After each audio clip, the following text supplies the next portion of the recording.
प्रसार भारती अभिलेखागार की प्रस्तुति सदाबहार सुनहरे दौर का अनमोल खजाना।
नमस्कार, मेरा नाम है दीपंकर। आप में से बहुत से लोग मुझे जानते होंगे। शहर के हैसियत वाले लोगों के बीच मेरी भी अपनी जगह है। मेरा अपना घर है, गाड़ी है, कमाऊ बीवी है, बैंक बैलेंस भी। मेरा ये सब कुछ नाटक के शुरू में कहना आप लोगों को कुछ बनावटी सा लग सकता है, लेकिन बाद में आप समझेंगे कि ये भूमिका इस नाटक के लिए कितनी ज्यादा जरूरी थी। सच कहूं तो आज के नाटक के मूल में है एक छोटा सा न्यू ईयर्स ग्रीटिंग कार्ड। 1 जनवरी को ये सरोज के पास से आया था। कार्ड में लिखा था, wishing you peace and love, joy and success, and also wishing you all that you wish for yourself. इस कार्ड का मेरे लिए एक खास महत्व था। इसे पाने के बाद मैं सोचने लगा, आखिर मैं क्या चाहता हूं अपने लिए, मेरे जीवन का लक्ष्य क्या है। एक दिन था जब ये सब बातें लेकर मेरे मन में कोई उलझन न थी। जानते हैं मैं क्या करना चाहता था? थिएटर। मैं सोचता था रंगमंच मेरी जिंदगी का एक अहम हिस्सा होगा, पर हुआ क्या, लॉ पढ़कर कुछ दिनों वकालत की और उसके बाद बन गया कंपनी का एग्जीक्यूटिव। आप सोचते होंगे शायद ये तो बड़ी मामूली सी बात है, जिंदगी में तो सब होता ही रहता है।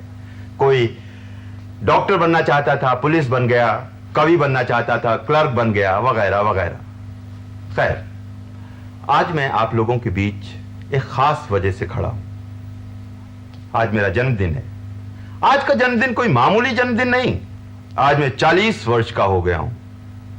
आप में से जिन्होंने उम्र की इस हद को छुआ नहीं, वो इसकी पीड़ा के बारे में सोच भी नहीं सकते। उम्र के इस मोड़ पर आपकी जिंदगी में सब कुछ बदल जाता है। सर के बाल सफेद होने लगते हैं, रगें ढीली पड़ती जाती हैं, वेस्ट लाइन चौड़ी हो जाती है, आप पर औरों का और आपका अपने पर विश्वास घटने लगता है। आप हार्ट अटैक से डरने लग जाते हैं और इस उम्र तक पहला ईसीजी करा चुकते हैं। आपके जीवन के जो लक्ष्य थे, अभिलाषाएं थीं, जो आप सोचते थे कि पूरी हो जाएंगी किसी दिन, एकाएक आपको लगता है कि वो सब अब और मुमकिन नहीं। आपके जीवन की जैसे शाम शुरू हो गई हो और आपको सिर्फ रात का इंतजार हो। मैं भी उम्र के उसी मोड़ पर पहुंच चुका हूं। आज मुझे जिंदगी का एक बहुत अहम फैसला करना होगा। अगर आज का दिन मैं मुट्ठी से निकल जाने दूं तो फिर रोजाना के मामूली चीजों में खो जाऊंगा। सूरज डूब जाएगा और मुझे सारी जिंदगी एक ही रात में बसर करनी होगी। आज का निर्णय मैं आप लोगों के सामने करना चाहता हूं। जिंदगी के इस बड़े मौके पर मैं चाहता हूं कि आप सब मेरे साथ रहें। ये मेरा ड्राइंग रूम था। आज के लिए मैंने काफी कुछ बदल दिया है। इस वक्त खास खास चीजों में है आपके सामने मेरी ऑफिस टेबल, पार्क की बेंच और काउच। अब आइए आज के पात्रों के साथ आपका परिचय करा दूं। संजय। हाय दीपंकर। हाय बॉस। ये हैं संजय, हमारे ऑफिस के नंबर 1 और बदकिस्मती से मेरे दोस्त भी। 15 साल हो गए इन्हें लगातार मुझ पर अपना रोब जमाते हुए। कंपनी में काफी मशहूर है, सामाजिक दायरे में भी काफी लोकप्रिय है। गैर शादीशुदा होने के कारण लड़कियों के बीच कुछ ज्यादा ही मशहूर है। फिर तुम्हें क्या हो गया? ये हैं शीला, मेरी धर्मपत्नी। 15 साल हो गए इन्हें अग्निदेव को साक्षी मानकर अपने घर लाया था। तब से मेरे जीवन की चाबी इनके हाथों में। इनका एक दूसरा परिचय भी है। आप वुमेन्स कॉलेज के प्रिंसिपल और वहां के हॉस्टल के सुपरिटेंडेंट। सरोज, सरोज, सरोज, रोज, रोजे। मेरा नाम सरोज है, रोज नहीं। Okay okay Saroj, call Rose by any other name. ये सरोज है, मेरे मित्र।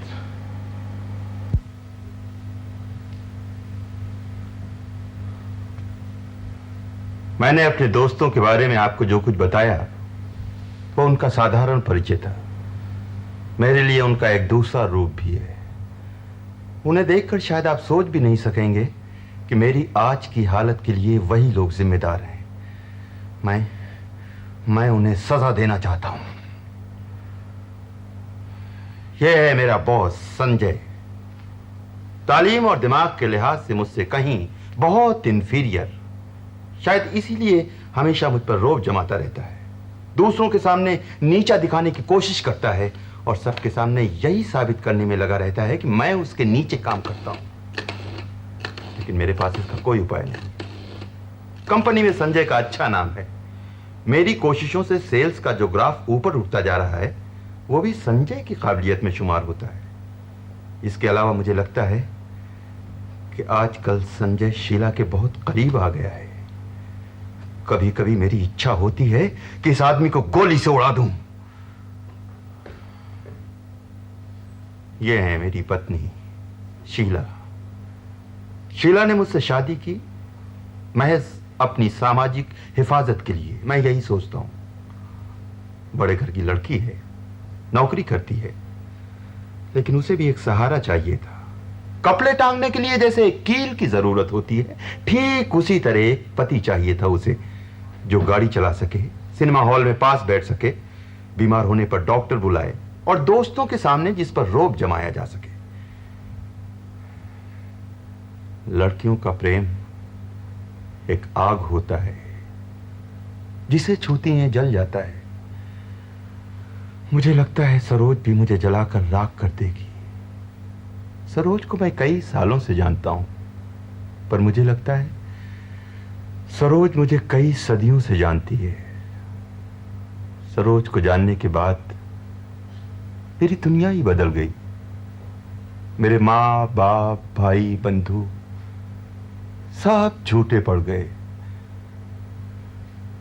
सरोज ही मेरे जीवन का एकाकी सत्य बन गई।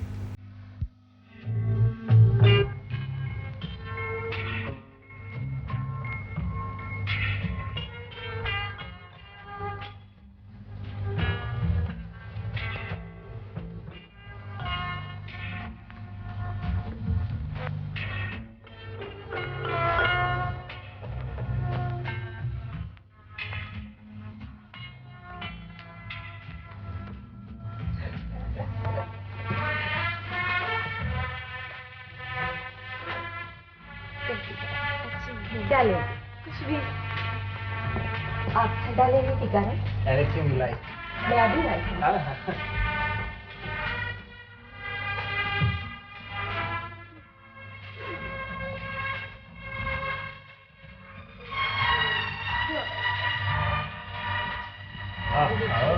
पसंद है? हाँ हाँ, क्यों नहीं?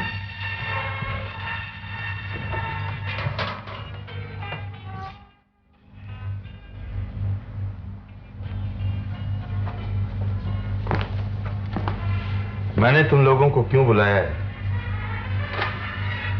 अभी बताता हूं। सब जानते हैं कि आज तुम्हारा जन्मदिन है। ठीक समय पर मैं हैप्पी बर्थडे कहूंगा और प्रेजेंट भी दूंगा। नहीं नहीं, ये मेरा हर साल आने वाला कोई मामूली जन्मदिन नहीं। आज मैं 40 साल का हो गया हूँ। आज का दिन मेरे लिए बहुत मायने रखता है। हाँ, समथिंग स्पेशल। तुम 40 मोमबत्तियां जलाकर अपना बर्थडे मनाओगे या कुछ और नया तरीका सोच रहे हो? आज मैं तुम लोगों से कुछ खास कहने वाला हूँ। हाँ, बर्थडे रेजोल्यूशन। तुम 24 घंटे के लिए ड्रिंक छोड़ने की कसम खाओगे या कुछ और? मैं जो कुछ कहने जा रहा हूँ वो कोई साधारण बात नहीं, वो मेरे जीवन की गति ही बदल देगा। मैं जरा हॉस्टल होकर आती हूँ, केक काटते समय तुम्हारी बात सुनूंगी। शीला, शीला तुम आज हॉस्टल जाओगी? आज मेरा जन्मदिन है ना, गए बगैर नहीं चलेगा। मैं ठीक 15 मिनट में लौट आऊंगी। मेरे जीवन के महत्वपूर्ण क्षणों में तुम मुझे छोड़ जाना चाहती हो? मैं गई और आई। तुम देखना, तुम्हारी जिंदगी के क्रांतिकारी क्षणों में मैं निश्चित रूप से तुम्हारे पास ही रहूंगी। केक काटते समय मैं ही तुम्हारे हाथ में छुरी थमाऊंगी। छुरी नहीं, रिवॉल्वर। मुझे गाड़ी की चाबी दो, जाकर तुरंत लौट आती हूँ। तुम आज ये घर छोड़कर नहीं जा सकती शीला। सिर्फ आज के दिन तुम्हें मेरी बात माननी पड़ेगी। सिर्फ आज शीला, मुझे जरूरी काम है। सिर्फ आज के दिन। कल हो सकता है सब कुछ बदल जाए। इतनी पहेलियां बुझाने की जरूरत नहीं है। चाबी दो, मैं जरूर जाऊंगी।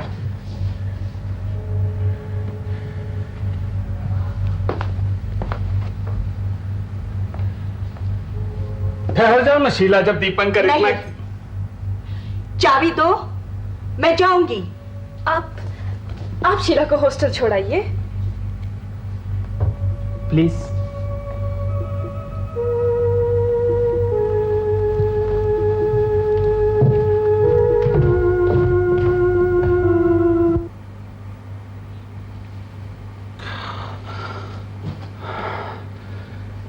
देख रही हो सरोज, मैं कैसी जिंदगी बिता रहा हूँ।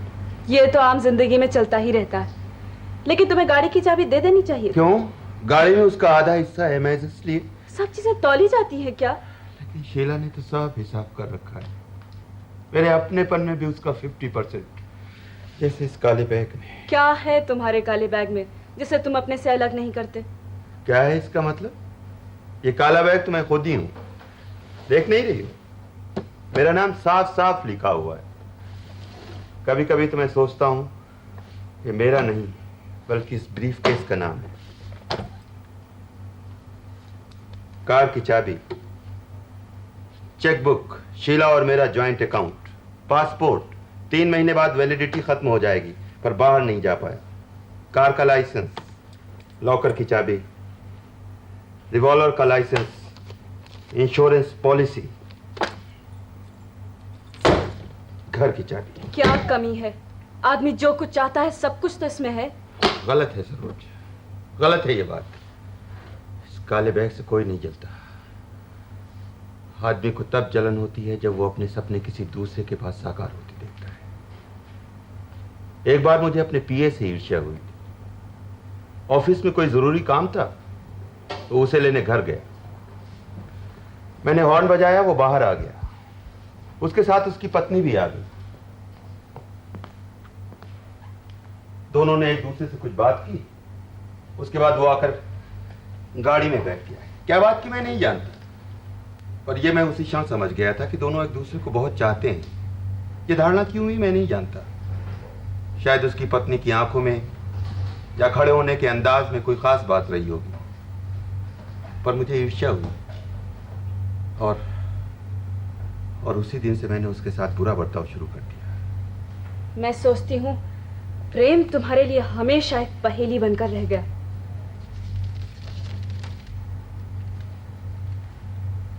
क्या हुआ तुम्हें? वो तुम्हारे हाथ में कागज क्या है? हा? मेरी आजादी का हुक्मनामा, छुटकारे का परवाना। कैसी आजादी और कैसा छुटकारा? अपने आप से, इस काले बैग के घेरे से। खैर, छोड़ो इस बात को। हाँ, मैंने सोचा था तुम शायद नहीं आओगी। झूठ, तुम जानते थे मैं जरूर आऊंगी, नहीं तो मुझे वो पत्र न लिखते तुम। तुम्हारे पति जानते हैं कि तुम यहाँ पर आई हो?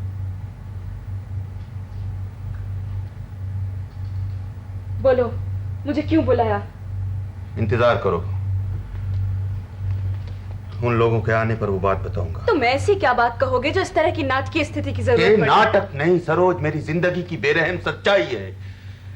मैं आज ये साबित करना चाहता हूं कि मेरी जिंदगी में जो कुछ बीत चुका है वो सब एक डरावना सपना था। तुम मेरा एक जो ये रूप देखती हो ना, मैं वो नहीं हूं। मैं हूं एक फरिश्ता। जिस दिन मैं बहिश्त से नीचे गिरा, उसी दिन से दीपंकर नाम की लाश को अपने कंधे पर उठाए मैं भटकता रहा हूं। गांव, शहर, रेगिस्तान, जंगल। तुम जानती हो, आज मैं उस लाश को दफनाने जा रहा हूं। उस पेड़ के पास से एक चश्मा बहेगा और फिर मैं एक फरिश्ता बन जाऊंगा। तुम में हमेशा नाटकीयता के लिए आकर्षण रहा है। क्यों? तुम अभी ऐसे बात कर रहे हो जैसे तुम्हारा ड्राइंग रूम नहीं, स्टूडियो फ्लोर हो, और जैसे तुम्हारे चारों ओर कैमरे फोटो खींच रहे हो। मैं जब सब कुछ छोड़कर अपने आप को कला की दुनिया में खो देना चाहता था, तभी कंपनी का अपॉइंटमेंट लेटर मिला। मुझ पर बहुत सी जिम्मेदारियां थी और इसीलिए सेल्समैन की घटिया नौकरी करनी पड़ी। जिम्मेदारियां? कैसी जिम्मेदारियां? दूसरों की या अपनी हिफाजत की?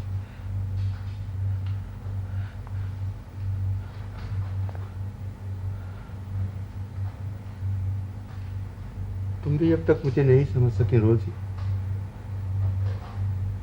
मैं सोचता हूं मेरी जिंदगी इसी तरह बीत जाएगी और कोई मुझे नहीं समझ सकेगा।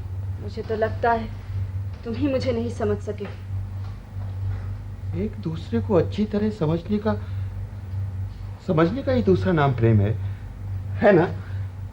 किसने कही थी ये बात? मैंने तुमसे कहा था या तुम अब क्या कहती हो?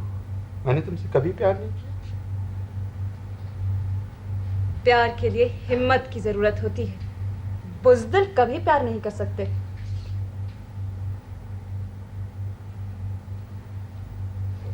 उनके लौटने से पहले ही कह दो मुझसे क्या कहना चाहते हो। आओ हम दोनों सब कुछ छोड़कर कहीं भाग चले। कई सालों पहले भी तुमने यही बात मुझसे कही थी। उस समय तुम कॉलेज से निकले ही थे और भविष्य तुम्हारा अंधेरा पर रूमानी था, और मैं भी छोटी ही थी। हर किसी की बात पर विश्वास करती थी। रोमांचक कहानियां पढ़ने में मजा आता था और ढेर सारे सपने देखती थी। तब सारी दुनिया रंगीन दिखाई पड़ती थी। याद है तब मैंने तुमसे क्या कहा था? है याद? रहने दो सरोज, रहने दो। आज मैं बहुत थक गया हूं। कई सालों की थकान, जिंदगी भर की नाकामयाबी आज मुझ पर बोझ बनी हुई है। आओ मेरे पास बैठो सरोज।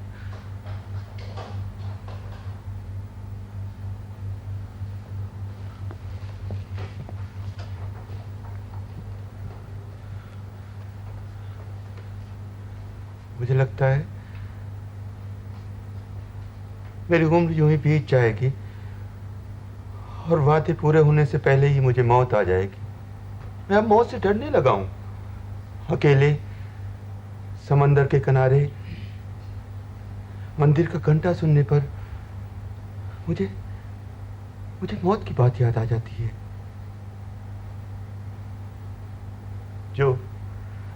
जो आदमी जीना नहीं जानता वो शायद मौत से ज्यादा डरता है। हमारी बातें बहुत सीरियस हो गई हैं। अब कुछ और बातें करें? हाँ, वो बबलू की क्या खबर है? बबलू आजकल वो दार्जिलिंग में है। वो जब मेरे पास था मैं सोचता था वही मेरा भविष्य है। उसे बड़ा करना ही मेरी जिंदगी का एकमात्र लक्ष्य है। और आज उसके साथ मेरा रिश्ता हफ्ते में सिर्फ एक खत और साल में एक छुट्टी का है। कई बार संतान भी जीवन में सेतु बन जाती है। तुम सोचती हो शीला और मेरी बात? हाँ, मैं भी यही सोचता था कि बबलू हम दोनों के बीच सेतु बनकर हमें पास ले आएगा। पर मैंने देखा शीला और मेरे बीच की दूरी महज एक नदी की दूरी न थी जिसे लांघा जा सके। हमारे बीच तो 7 समंदर का फासला था। ये सब कैसे हो गया? सब बदल कैसे गया? सरोज, साफ सपने टूट जाते हैं।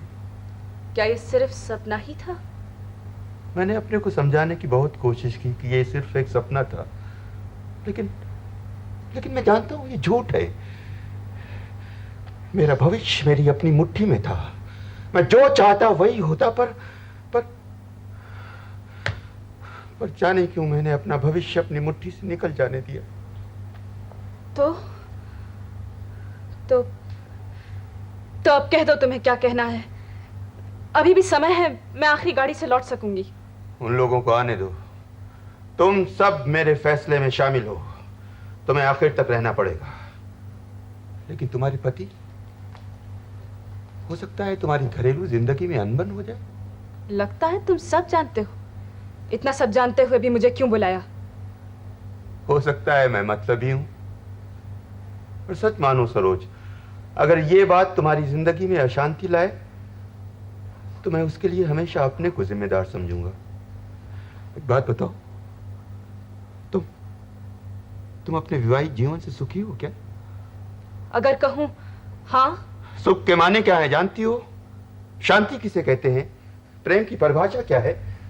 सारी चीजें परिभाषा देकर तो नहीं समझाई जाती। मैंने ये सब कुछ समझने की बहुत कोशिश की। मेरा जीवन खत्म होने को आया, पर सुख क्या है, शांति क्या है, प्रेम किसे कहते हैं, मैं नहीं समझ सका। मुझे लगता है आज मुझे बंदूक का सहारा लेना पड़ेगा। तुम यूं ही उत्तेजित हो रहे हो।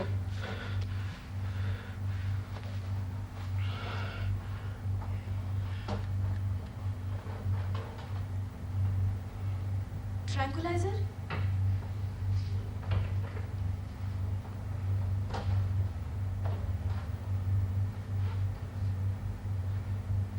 आदतन खाते हो या डॉक्टर ने बताया है?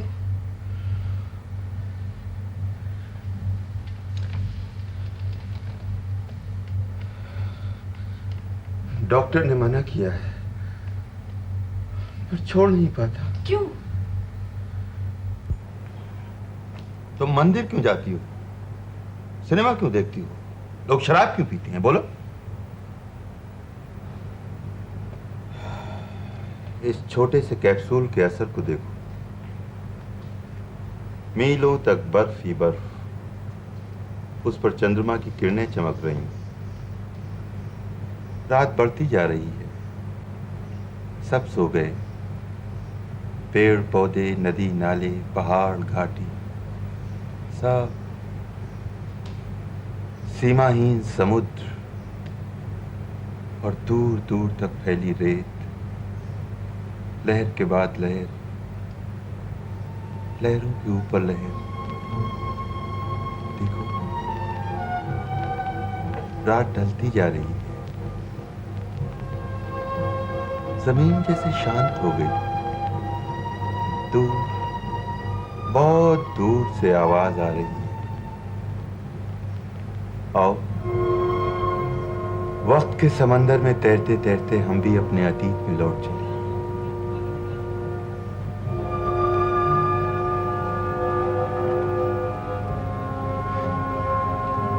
तुम्हें याद है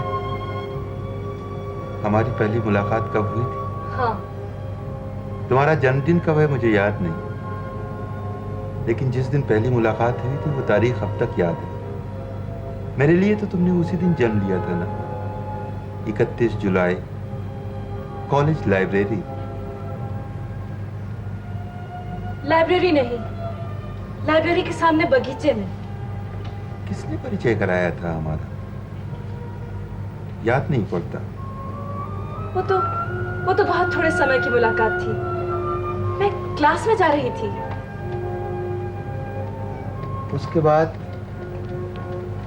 उसके बाद दूसरी मुलाकात हुई, बहुत दिनों के बाद। 20 अगस्त को मैं सिनेमा हॉल के सामने खड़ी थी। हाँ, तुम्हारे साथ तुम्हारा कोई खास मित्र?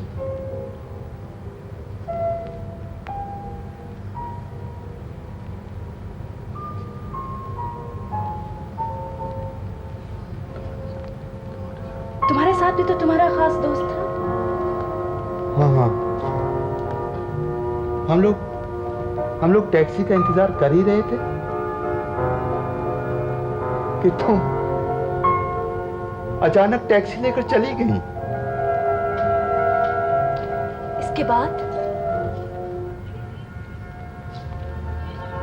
इसके बाद तीसरी मुलाकात। तीसरी, चौथी, पांचवी, कई मुलाकातें। कई मुलाकातों का इंतजार। इसके बाद मेरी छुट्टियां आ गई। मैं घर न जाकर हॉस्टल में ही रह गई। हाँ, इसके बाद हमारी मुलाकात तुम्हारे हॉस्टल में हुई थी, लेकिन उससे पहले एक खत आया था। चिट्ठी पर कोई संबोधन न था। तुम ठीक 3 बजे आ पहुंचे थे। मेरे आने के बाद तुमने कहा तुम सचमुच आओगे, मुझे उम्मीद नहीं थी। और मैंने क्या कहा था? तुमने कहा था 3 बजे हॉस्टल में आने को कहने की बजाय रात के 12 बजे चिड़ियाघर के शेर के पिंजरे में भी आने को कहती तो भी मैं आता। तभी क्लॉक टावर ने 3 बजाए। तुमने अपनी घड़ी ठीक की। तुम्हारी घड़ी 3 मिनट स्लो थी शायद। कुछ देर चुपचाप बैठने के बाद मैंने कहा, चलो कहीं बाहर चलें? हाँ, नदी के किनारे पार्क या कॉफी हाउस।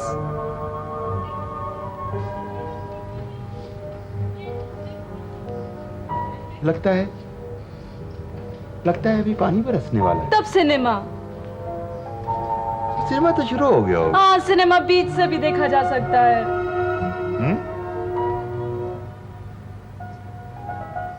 उस दिन तुम्हें छुटकारा मिल गया। इसके बाद तुमने फिर बाहर आकर चलने के लिए कहा। नदी के किनारे, पार्क, सिनेमा, कॉफी हाउस।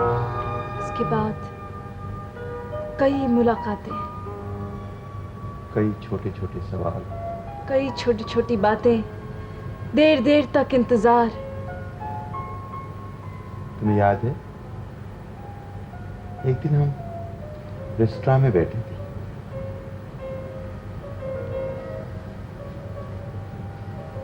तुमने पूछा तुम ईश्वर पर विश्वास करते हो? जब तुमने ये बात कही उस समय बाहर एक जुलूस जा रहा था। मैंने कहा बारात जा रही है। इसके बाद जब हम लोगों ने बाहर झांक कर देखा तो लोग एक शव को लिए जा रहे थे।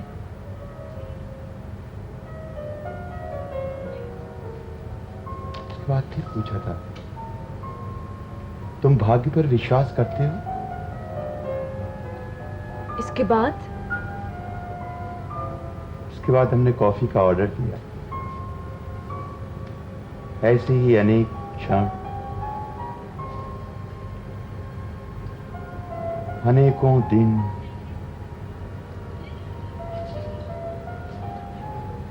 अनेकों वर्ष। कितनी बातें,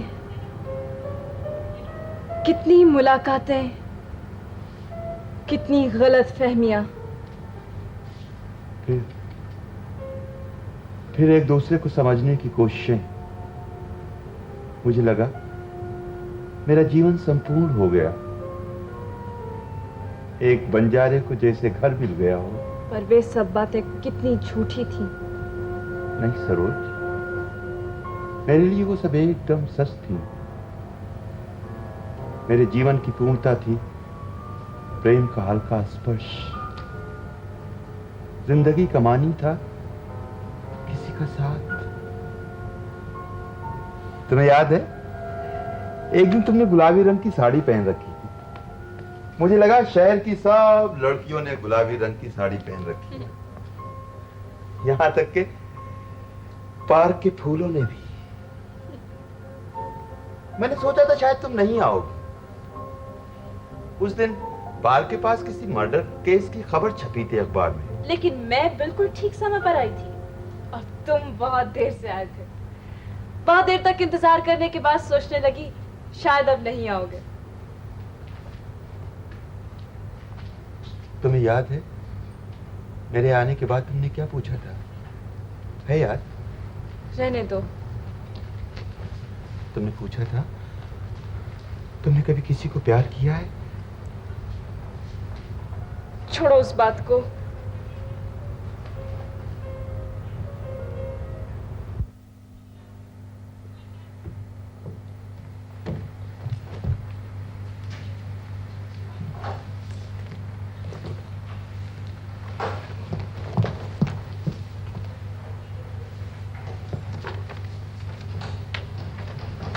संजय कहाँ है? क्लब चला गया। क्लब चला गया? मेरे जन्मदिन से क्लब ज्यादा जरूरी हो गया था संजय के लिए। मैं देख रहा हूं तुम लोगों के दिल में मेरे लिए जरा सी भी हमदर्दी नहीं। परेशान क्यों होते हो? वो तुरंत लौटने को कह गया है। चाहो तो क्लब फोन कर लो। क्लब में आज बहुत बड़ी पार्टी है। तुम भी क्लब जाना चाहती हो ना? मैं जानता हूं तुम सोच रही हो यहां पर फीकी शाम ना बिताकर क्लब जाते तो ज्यादा बेहतर होता। तुम तो जैसे मेरे मन की सब बातें जान जाते हो। नहीं नहीं, मैंने इसके बारे में कुछ जानने की कभी कोशिश ही नहीं की। तुमने कभी मेरे बारे में कुछ जानने की कोशिश की भी है? प्रेम तो दूर की बात है। इतने दिन से जिसके साथ रहते हो उसके बारे में भी जानने की कभी तुम्हारी इच्छा हुई? मैं क्या करती हूँ, क्या सोचती हूँ, किसके साथ क्लब जाती हूँ, मैं क्यों इतनी देर से घर लौटती हूँ, इन सब के बारे में जरा सा भी सोचा? तुम क्या सोचती हो? इन बातों में बेकार की उत्सुकता दिखाता, ईर्ष्या करता तो अच्छा होता। संदेह वैवाहिक जीवन का सबसे बड़ा शाप है। साथ रहते दो आदमी अगर एक दूसरे को समझ। प्रेम हुआ। तुम प्रेम के बारे में क्या जानोगी? तुम तो जानती हो सिर्फ ईर्ष्या और संदेह। हमारी शादी हुए आज 15 साल हो गए। क्या मिला इस शादी से? लोग सोचते हैं कि हम बहुत ज्यादा सुखी हैं। मैगजीन के made for each other column में हम दोनों के फोटो भी छप चुके हैं। दोस्तों ने उसके लिए पार्टी भी दी। उसके बाद तुम ऐसा क्या चाहते थे इस शादी से जो तुम्हें नहीं मिला? मैंने जब शादी की थी कुछ नहीं कहा था। मैंने सिर्फ शादी की थी क्योंकि शादी करनी पड़ती है इसलिए। फिर ये पछतावा क्यों? तुमने क्या चाहा था शादी से?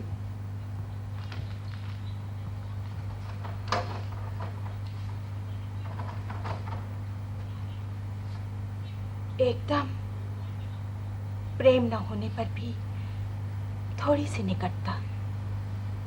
और मिला क्या? एक ऐसा माहौल जिसके चारों ओर दीवारें ही दीवारें हो। तुम क्या सोचती हो मैंने अपनी जिम्मेदारी नहीं निभाई? मुझे अफसोस यही है कि तुमने अपनी जिम्मेदारी पूरी पूरी निभाई। नाव तौल कर, बिल्कुल किताबी।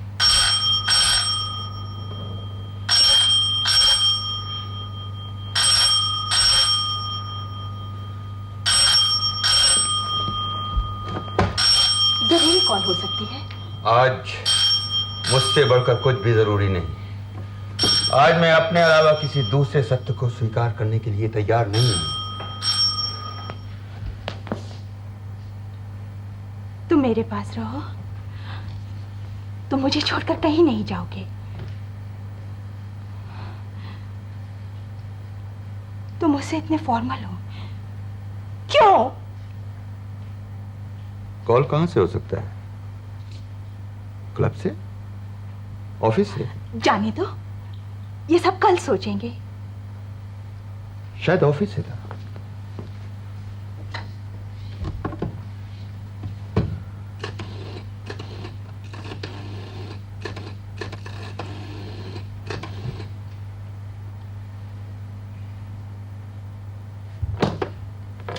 No reply.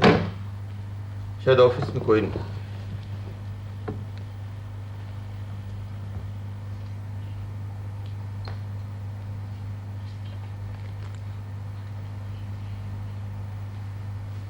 आज बबलू की चिट्ठी आई है। हाँ। पढ़ोगे नहीं? बहुत मजेदार चिट्ठी लिखी है। तुम्हें शायद मालूम नहीं, उसके ब्लैक बोर्ड पर चिट्ठी लिख दी जाती है और सब उसी की नकल करके अपने घर चिट्ठियां लिखते हैं। सबके माँ बाप अपने बच्चों से मजेदार बातों वाली एक जैसी चिट्ठियां पाते हैं। जो भी हो, हमें तो बबलू ने चिट्ठी लिखी है। तुम ठीक कहती हो। जितने भी प्रेम पत्र लिखे जाते हैं वो भी किसी के अपने मौलिक नहीं होते, या तो किसी मशहूर किताब से उतारे गए होते हैं या फिर किसी फिल्मी हीरो के डायलॉग। देखा जाए तो दुनिया में कोई चीज ओरिजिनल नहीं। जैसे किसी ने ब्लैक बोर्ड पर लिख दिया हो कि तुम्हें ऐसी जिंदगी बितानी है और हम सब उसी तरह जीते।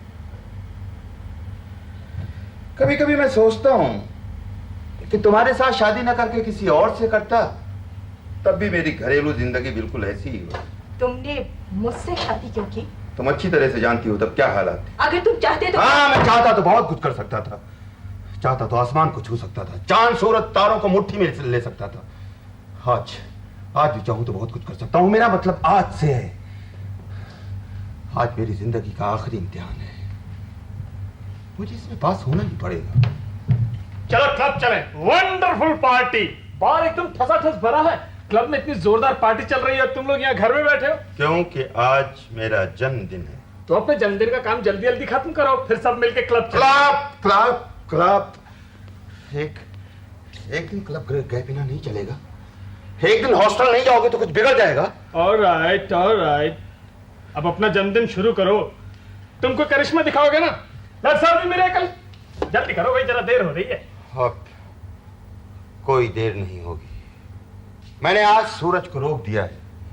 जब तक मैं फिर से जन्म नहीं ले लेता, सूरज नहीं डूबेगा। वंडरफुल डायलॉग, बहुत बढ़िया डायलॉग भाई। अब कुछ पीना पिलाना हो जाए। ओफ, club, drink, party, game. Sanjay, एक दिन के लिए भी तुम ये सब कुछ छोड़ नहीं सकती। कुछ लोगों के लिए जिंदगी कितनी आसान होती है। ऑफिस, क्लब, क्लब, ऑफिस, कोई उलझन नहीं। Air condition office, air condition bar, इनकी जिंदगी भी जैसे एयर कंडीशन हो गई हो। ये कल की मीटिंग वाली फाइल तुम्हारे पास है? कल ऑफिस लेते आना। मैं ऑफिस की बात नहीं करना चाहता। ये मेरा घर है, ऑफिस नहीं। Alright alright. और यहाँ पर नंबर 1 मैं हूँ। कल एक्चुअली अपने डायरेक्टर आ सकते थे, इसलिए। भगवान के लिए ऑफिस की बातें बंद करो संजय। Office office office. तुम्हारे ऑफिस के इस एयर कंडीशन कमरे में मैंने जिंदगी के 15 हसीन साल गुजार दिए। इस कोठरी में सेल्स फिगर के अलावा कुछ घुस ही नहीं सकता। जब मैं पहले तुम्हारे इस दफ्तर में आया था, मैं जवान था। मेरे अपने सपने थे, उम्मीदें थी। तब मैं कविताएं लिखा करता था। दिखाऊं?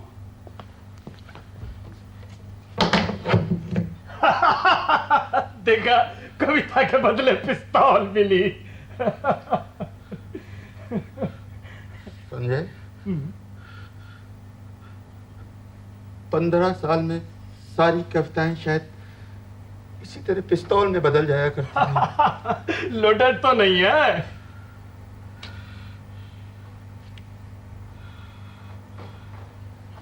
मैं एक खुली दुनिया छोड़कर तुम्हारी सकरी दम घुटाने वाली दुनिया में कैद हो गया हूं। जब मैं यहाँ पहले आया था, मैं जवान था। मेरी उम्मीदें थी, सपने थे। तुम लोगों ने मेरा सब कुछ छीन लिया। मेरी यादें, मेरी जवानी, मेरे सपने और यहाँ तक कि मेरा अपनापन। तुम कंपनसेशन की बात क्यों भूल जाते हो? अच्छी तनख्वाह मिलती है, घर है, गाड़ी है, इसके अलावा और क्या चाहिए? लगी लगाई नौकरी है। नौकरी, गाड़ी, घर, तनख्वाह, क्या जिंदगी की यही हद है? तुम और क्या चाहते थे जिंदगी से? तुम अपनी बात कहो। आज तुम ऑफिस के सबसे बड़े ऑफिसर हो। तुमने जो कुछ चाहा था जीवन में सब मिल गया क्या? जिंदगी से क्या चाहा था ये तो मैं नहीं जानता, लेकिन जो कुछ पाया है मैं उससे बहुत खुश हूं। हाँ, शायद नासमझ लोग ही दुनिया में खुश रहते हैं। अब अपनी फिलॉसफी बंद करो। तुम अपनी नौकरी से खुश नहीं हो क्या? अपनी कंपनी का अच्छा नाम है, अच्छी तनख्वाह मिलती है, बोनस मिलता है, प्रमोशन की उम्मीद है, और क्या चाहिए? तुम नहीं समझ सकोगे, इससे ऊपर उठकर तुम सोच ही नहीं सकते। तुम उसी ऑफिस के कमरे में एक दिन दफन हो जाओगे। तुम सूरज की रोशनी नहीं देख सकोगे, आसमान का रंग नहीं देख पाओगे। आने वाली पीढ़ी के युवक एक दिन सेल्स फिगर की फाइलों के ढेर के नीचे से तुम्हारी लाश निकालेंगे। तुम्हारे डायलॉग्स धीरे धीरे मॉर्बिड होते जा रहे हैं। सच्चाई से बढ़कर मॉर्बिड और कुछ नहीं होता। तुम्हें हो क्या गया है दीपंकर? तुम सब मतलबी हो। तुमने जो कुछ कहा है सब झूठ है, जो कुछ किया है सब धोखा है। तुम्हें हो क्या गया है? मैं सोचता हूं कि तुम 1-2 महीने की छुट्टी लेकर शिमला चले जाओ। तुम पे काम का स्ट्रेन बहुत बढ़ गया है। अब तुमने एक आइडियल बॉस होने का नाटक शुरू कर दिया। नहीं, मैं सीरियसली कह रहा हूं। मैं जबरदस्ती छुट्टी देकर तुम्हें 2-1 महीने के लिए किसी हिल स्टेशन पे भेज दूंगा, और इसके अलावा एक सरप्राइज गिफ्ट भी है तुम्हारे लिए। तुम यही साबित करना चाहते हो ना कि तुम एक दरिया दिल बॉस हो। शीला एक आदर्श गृहिणी है, सरोज एक सहनशील मित्र है। मैं सोचता हूं तुम सब लोग अपनी अच्छाई दिखाने के लिए मुझे इस्तेमाल कर रहे हो। अब ये पागलपन बंद भी करो। मैं फिर कहता हूं तुम सब मतलबी हो। तुमने जो कुछ कहा है सब धोखा है, जो कुछ किया है सब फरेब है।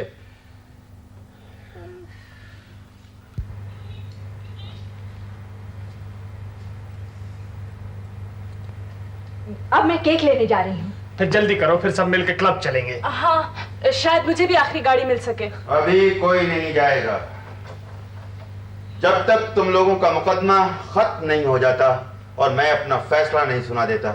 इस घर से बाहर कोई नहीं जाएगा। मुकदमा? कैसा मुकदमा? तुम सब ने मिलकर मेरी जिंदगी बर्बाद कर दी है, मेरे खिलाफ जालसाजी की अब है। ये पागलपन बंद भी करो। आज तुम्हारे सब जुर्मों का मैं फैसला करने वाला हूँ। जब तक कि तुम लोगों को सजा नहीं मिल जाती मुझे चैन नहीं मिलेगा। जब तक कि तुम लोग अपना जुर्म कबूल नहीं कर लेते इस घर को छोड़कर कोई नहीं जाएगा। मैं तुम्हें ठीक 10 मिनट का वक्त देता हूँ अपना जुर्म कबूल करने के लिए।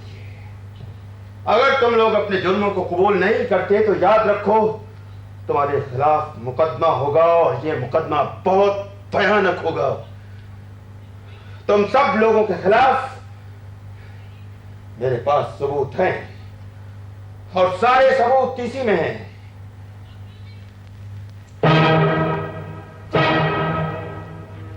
देखा ये लोग कितना डर गए।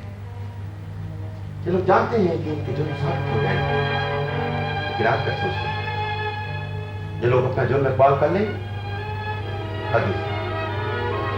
ये लोग 10 मिनट तक बातचीत करेंगे, फिर साजिश करेंगे, लेकिन अपने जुर्म कबूल नहीं करेंगे। मुझे इनका फैसला करना ही होगा।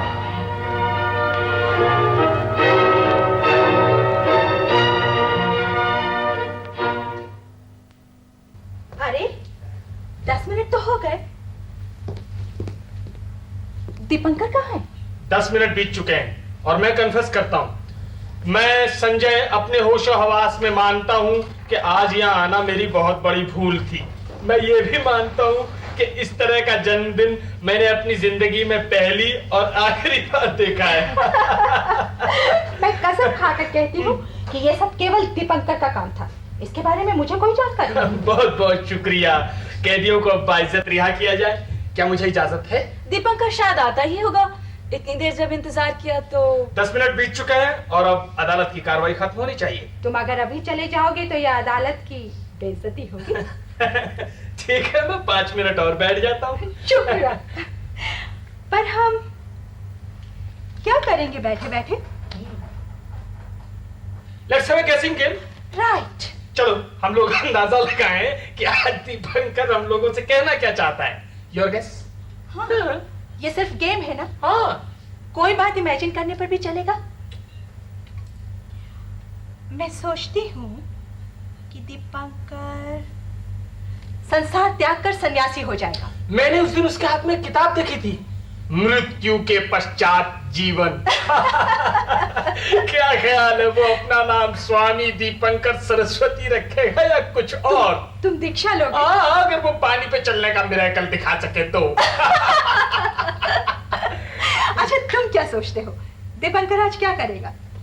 मुझे नौकरी से हटाकर नंबर 1 बनने के प्लान बनाएगा। हो सकता है मुझे डाइवोर्स करने की सोचता हो। या आत्महत्या, मरने के बाद क्या होता है ये जानने के लिए। दीपंकर खुदकशी नहीं करेगा। हाँ? वो हारागिरी करेगा। वो चाहता है कि उसके जीवन का सब कुछ नाटकीय हो। वो अपने आप को दुनिया का आखिरी समुराई समझता। स्लीपिंग पिल्स खाकर आत्महत्या की जा सकती है। Sleeping pills? हाँ, उसकी शीशी उसकी जेब में रहती है। उसकी जेब में लोडेड रिवॉल्वर भी है। वो उस तरह की आत्महत्या करेगा जो सबसे अधिक नाटकीय हो। सब तरह की आत्महत्या नाटकीय हो सकती हैं। कैसे? जैसे मान लो दीपंकर स्लीपिंग पिल्स खाकर सो गया। हाँ। सुबह लोग आकर देखते हैं उसके चेहरे पे गहरी शांति है।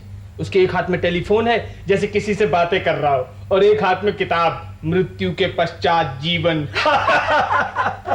या रिवॉल्वर से। रिवॉल्वर? हाँ, हो सकता है कि वो हम सबके सामने खड़ा हो और जीवन दर्शन पर एक छोटा सा लेक्चर दे और फिर रिवॉल्वर अपने कान के पास रख ले। हम सब उसे देखते रहें परंतु उसके पास नहीं जा पाएंगे क्योंकि उसके हाथ में लोडेड रिवॉल्वर है। अचानक आवाज होती है और दीपंकर का चेहरा मुरझा जाता है। इसके बाद खून से तर और कारपेट पे ढेर सारा। बंद करिए, बहुत भयानक होती जा रही है आप लोगों की कल्पना। तो फिर क्या कोई रोमांटिक कल्पना की जाए? वेल, आपका क्या ख्याल है दीपंकर क्या करेगा? कुछ नहीं।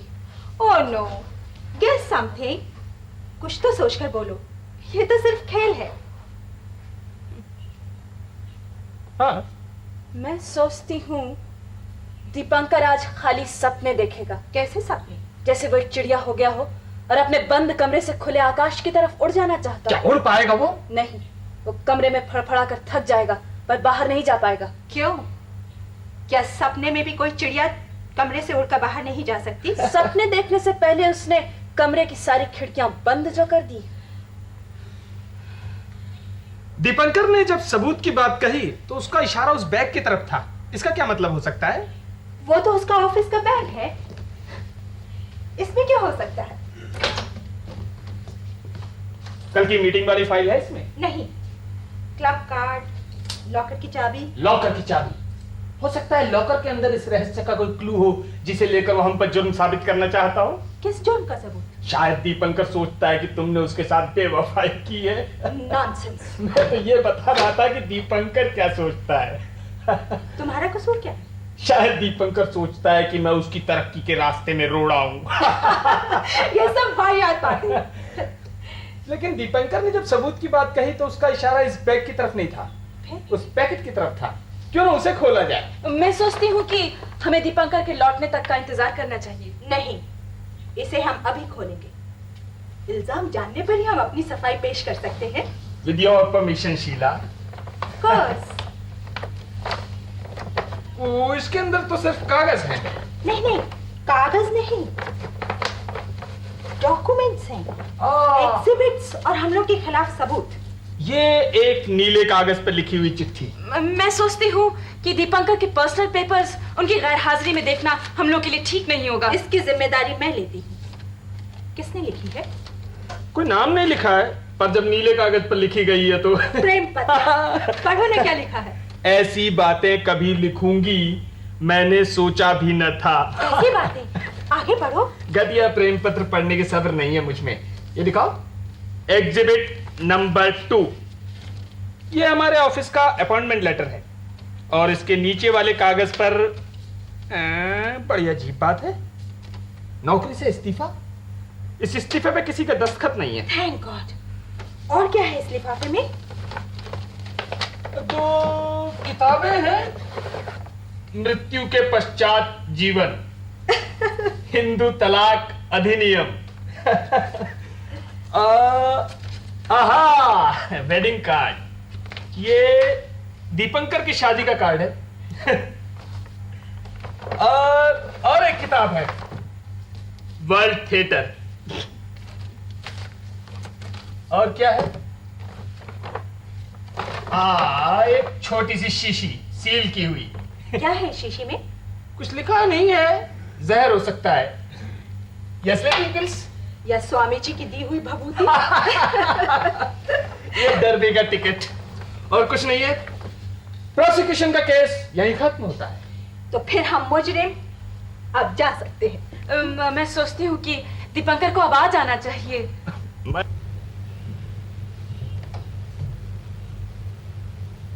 माफ करना, मुझे आने में थोड़ी सी देर हो गई। मैंने सोचा 5 मिनट के लिए क्लब चला जाऊं, और वहां इतनी ज्यादा अच्छी पार्टी चल रही थी कि मैं कुछ ज्यादा ही रुक गया। लेकिन मुझे लौट आना पड़ा, क्योंकि आज मेरा जन्मदिन है। Happy birthday to you Dipankar. Happy birthday. जन्मदिन की शुभकामनाएं। हाँ, आज मेरा जन्मदिन है। आज मैं कुछ करना चाहता था। अपने जन्मदिन के मौके पर क्या चाहता था?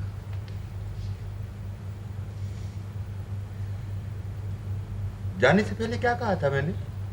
तुम कह रहे थे कि तुम सब पर मुकदमा चलाओगे। हाँ, आज तुम सब पर मुकदमा होगा। पहले तुम्हारा जन्मदिन मना लिया जाए, उसके बाद जो चाहो सो करना। नहीं नहीं, मेरा जन्मदिन ही तो एक मुकदमा है। देखो तुम्हारे लिए मैं क्या प्रेजेंट लेकर आई। और ये मेरा छोटा सा तोहफा, तुम्हारा एडवांस इंक्रीमेंट लेटर। मैंने सोचा था तुम्हें बर्थडे पे सरप्राइज दूंगा।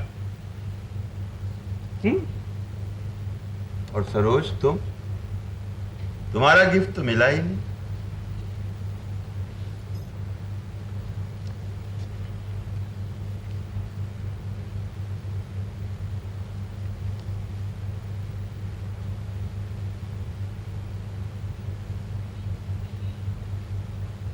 नेकटाई, इंक्रीमेंट ऑर्डर, गुलाब का फूल। इमेजिनेशन की कितनी कमी है।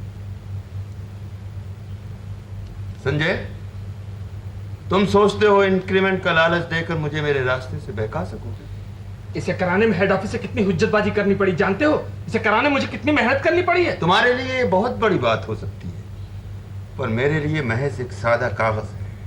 मैं चाहूं तो इसके टुकड़े टुकड़े कर सकता हूं। तुम इसे वापस लो। शीला, मैं चलता हूं। प्लीज। जन्मदिन पर सबको बुलाकर इस तरह अपमान करने का क्या मतलब है? तुमको संजय से अपने बर्ताव के लिए माफी मांगनी। मैं आज के मुकदमे का जज हूं और तुम सब अपराधी। बहुत हो गया, अब बस भी करो अपना ये नाटक। शीला, मैं 1 मिनट भी यहाँ नहीं रहना चाहता। आज की शाम के लिए बहुत बहुत शुक्रिया। नहीं, तुम में से कोई नहीं चाहेगा। आज मैं जो चाहूंगा वही होगा। संजय, तुम कटघरे में खड़े हो जाओ। सबसे पहले तुम पर ही मुकदमा होगा, और जब तक मैं फैसला नहीं सुना देता, तो में से कोई इस अदालत को छोड़कर बाहर नहीं जाएगा। रिवॉल्वर लोडेड है, उसे मेज पर रख दो। नहीं, यहाँ बहुत खतरनाक मुजरिम है। रिवॉल्वर से खेलना बंद करो दीपंकर, ये लोडेड है। होने दो, आज कोई एक्सीडेंट नहीं होगा। आज मैं जो चाहूंगा वही होगा। रिवॉल्वर को रख दो। तुम तो मुझे कहने दो। शीला, अपनी नेकटाई वापस लो। नहीं, इतने नजदीक से नहीं। देख रही हो, मेरे हाथ में लोडेड रिवॉल्वर है।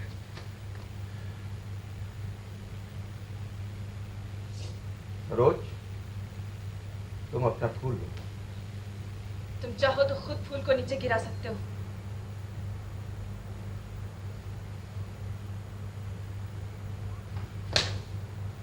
Order, order! The court is now in session. Mr. Sanjay, accused number 1. All right, let me sit through. Over.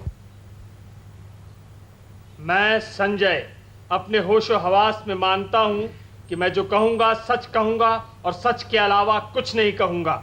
लेकिन मुकदमा शुरू होने से पहले मैं जानना चाहता हूं कि मेरा कसूर क्या है। तुम्हारा कसूर है कि तुम मेरे बॉस हो, मेरे ऑफिस के नंबर 1। तुमने मेरे जीवन पर नियंत्रण करके मुझे कमजोर कर दिया। तुम अपना कसूर मानते हो? मैं बेकसूर हूं। तब तुम्हारे खिलाफ सबूत रखने होंगे।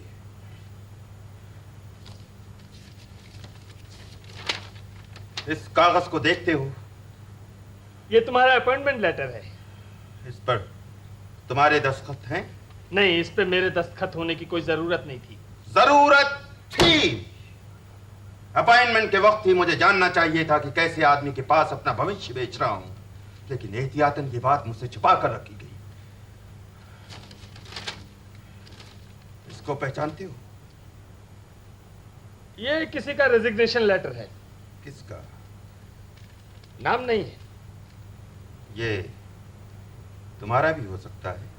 नहीं, हरगिज नहीं। क्यों? मैं अपनी नौकरी को बहुत पसंद करता हूं। मैंने अभी इस्तीफे की बात नहीं सोची। शायद तुम्हारे जीवन में खुशियों की कमी नहीं। ये इस्तीफा मैंने लिखा है, लेकिन जब जब मैंने इस पर दस्तखत करना चाहा, एक इंक्रीमेंट का लालच देकर मेरे हाथ रोक दिए गए। तुम शीला को जानती हो? शीला मेरे दोस्त की पत्नी है। एक दोस्त की पत्नी को जो सम्मान देना चाहिए मैं उसे हमेशा देता हूं। इस किताब को देखते हो? कुछ समय पहले हम सब ये देख चुके हैं। इस अध्याय की शीर्षक को पढ़ सकते हो? अभिनय कला। कभी तुमने इस अध्याय को पढ़ने की जरूरत महसूस की? नहीं। तुमने कभी लॉटरी का टिकट खरीदा है? हाँ। क्यों? तुम्हें तनख्वाह काफी नहीं मिलती इसलिए? ये बात नहीं है, पर हिंदू तलाक बिल पर तुम्हारी क्या राय है? कोई नहीं। शीला के साथ तुम्हारा क्या रिश्ता है? मैं बता चुका हूं। तुम्हारे हाथ में क्या है? चाबी। ये चाबी मेरे कमरे की डुप्लीकेट चाबी भी हो सकती है। ये सवाल गैर जरूरी और बेमानी है। थैंक्स। मिसेस शीला, आज की दूसरी मुजरिम। मेरा अपराध शायद यही है कि मैं तुम्हारी पत्नी हूं। पहले शपथ लो। मैं शपथ लेती हूँ कि जो कुछ कहूँगी सच कहूँगी, केवल सच कहूँगी, सच के सिवा कुछ नहीं कहूँगी। इस किताब के शीर्षक को पढ़ो। हिंदू तलाक अधिनियम। तुम्हारा नाम? शीला। शीला दीपंकर। कौन सा नाम सही? दोनों। शीला या शीला दीपंकर? दोनों। इसको पहचानती हो? क्या है? हाँ, प्रेम पत्र। तुमने कभी इस तरह का पत्र लिखा है? नहीं।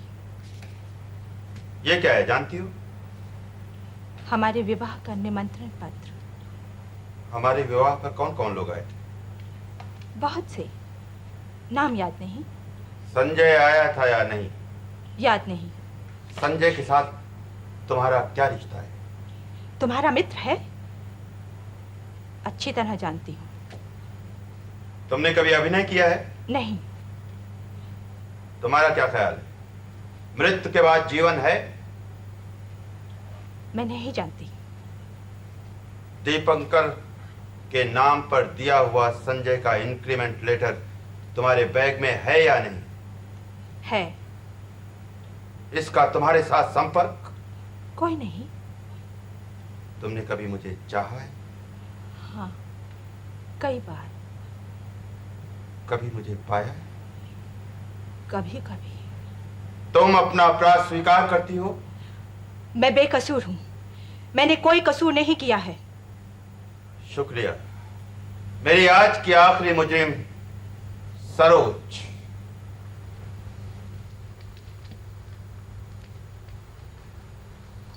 भगवान को साक्षी मानकर शपथ लो, जो कहोगी सच कहोगी। मैं भगवान पर भरोसा नहीं करती। फिर किस पर भरोसा? भाग्य पर? हाँ, भाग्य पर। तो भाग्य को साक्षी मानकर शपथ लो। शपथ लेने की कोई जरूरत नहीं है। जो कहूंगी सच कहूंगी। और सच के अलावा कुछ नहीं कहोगी। तुम जानते हो मैंने तुमसे कभी सच के अलावा कुछ नहीं कहा। तुम्हारा नाम? सरोज। तुम्हारा नाम रोज? तुम्हारा नाम रोजी? नहीं, केवल सरोज। शेक्सपियर पढ़ा है?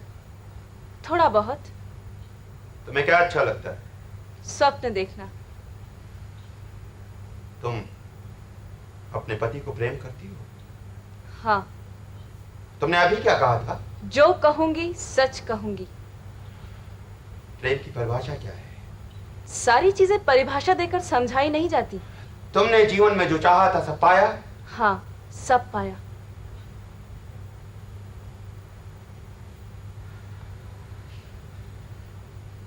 तुम्हारे बैग में चाबी है? हाँ।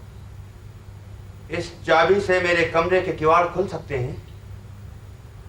मैंने कभी कोशिश नहीं की। तुम्हें पुरानी बातें सब याद हैं? हाँ, सब याद है। कभी भूलने की कोशिश की? भूलना मुमकिन नहीं। फूल पार्क में ज्यादा अच्छा लगता है या किसी बटन होल में? फूल सब जगह सुंदर लगता है। अगर मैं कहूं कि प्रेम करना अपराध है तो? मैं नहीं मानती। मैं नहीं मानती कि ये कोई अपराध है। धन्यवाद, मेरे सवाल खत्म हो गए। तुम लोगों के बयानात से जाहिर होता है कि तुम सब अपराधी हो। मेरी जिंदगी की इस हालत के लिए तुम सब मिलकर जिम्मेदार हो। तुम सब ने मिलकर मुझे गुमराह किया है। अब मैं तुम लोगों को सजा दूंगा।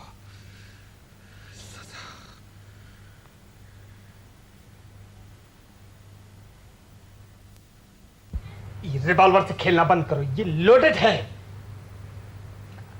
अब खेल खत्म हुआ, मैं अभी केक लेकर आती हूँ। शीला, तुम आज किस मुकदमे को खेल समझती हो?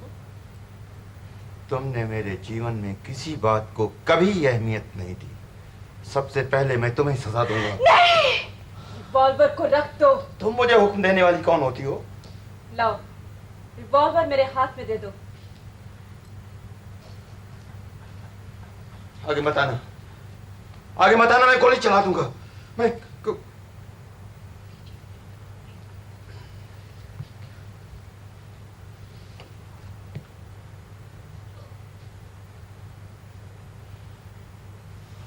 धन्यवाद। रात बहुत हो गई, तुम लोग जा सकते हो। जा सकते हैं? मतलब खेल तो अब शुरू हुआ है। मैं बहुत थक गया हूं। लेकिन मुकदमा अभी खत्म नहीं हुआ है। अब हम तुम पर मुकदमा करेंगे। मैं दीपंकर ईश्वर को साक्षी मानकर शपथ लेता हूं, जो कहूंगा सच कहूंगा, सिर्फ सच कहूंगा और सच के अलावा कुछ नहीं कहूंगा।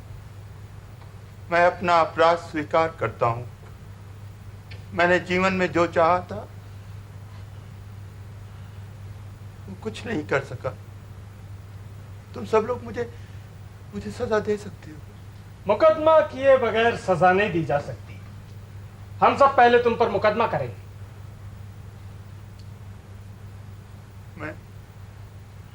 मैं तुम्हारे किसी सवाल का जवाब नहीं दे सकता। तुम्हें हमारे सवालों का जवाब देना होगा। तुम हमारे गवाह हो। तुम जहां खड़े हो गए वहीं होगा तुम्हारा कटघरा। अब तुम अपना नाम कहो। क्या तुम्हारा नाम स्वामी दीपंकर सरस्वती है? चिट्ठी पर कोई संबोधन ना होने पर भी क्या वो तुम्हारी ही समझी जाएगी? इस कागज को पहले कभी देखा है? और इस इंक्रीमेंट के कागज को? तुम जो प्रेम पत्र लिखते थे वो मौलिक होते थे या किसी किताब की नकल? प्रेम की परिभाषा क्या है? कौन सा अपराध है, नंबर 1 होना या नंबर 2? प्रेम को क्या लॉकर में बंद किया जा सकता है? चाबी से क्या किसी का मन खोला जा सकता है? मुझे माफ कर दो, मुझे माफ कर दो। मैं ये सब नहीं जानता। धन्यवाद, हमारे सवाल खत्म हुए। Your witness. मुझे माफ कर दो सरोज, मुझे माफ कर दो। मैं बहुत थका हूँ। मैं तुमसे सिर्फ एक सवाल पूछती हूँ। मैं तुम्हारे किसी सवाल का जवाब नहीं दे सकूंगा सरोज। सिर्फ एक सवाल। मुझ पर दया करो, दया करो मुझ पर सरोज। तुमने कभी किसी से प्यार किया है?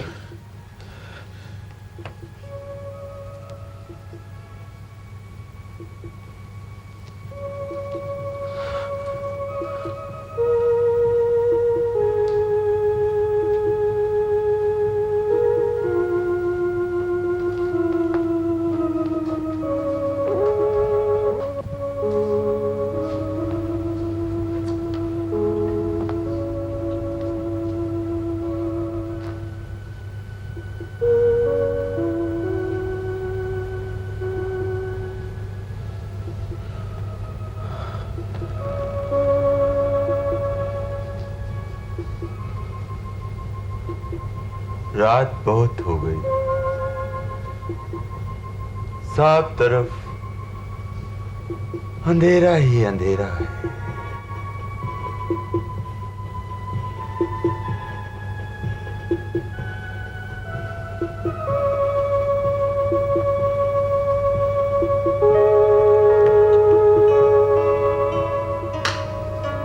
बहुत बहुत शुक्रिया शीला, शाम अच्छी रही। शाम, रात बहुत हो गई, पर केक नहीं कर सका। कोई फर्क नहीं पड़ता। दीपंकर सो गया। हाँ, दीपंकर बहुत कल्पनाशील है। आज का खेल था बेमिसाल। चलो, मैं तुम्हें वहां तक छोड़ आती हूँ। हाँ, रात बहुत हो गई है, अब चलना चाहिए।